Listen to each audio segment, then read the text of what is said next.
Hi, this is Tom. I'm here on Christmas Day. I just wanted to do a testimonial on the new DualLiner that I had just bought. I bought it about a month ago before a hunting trip, and I was anxious to get it in because I wanted to use it.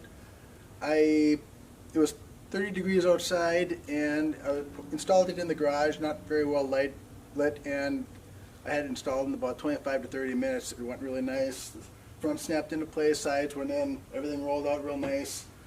The tailgate took a little bit longer. I had to remove some of the screws. This is a 2019 Ram. And I like the fact that it had the rubber mat and the hard sides. It was easy to install.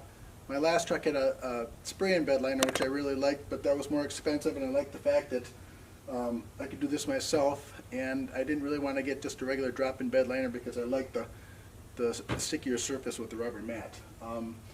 So far, I'm very happy with it, and I am impressed so far with the quality. So, thank you very much.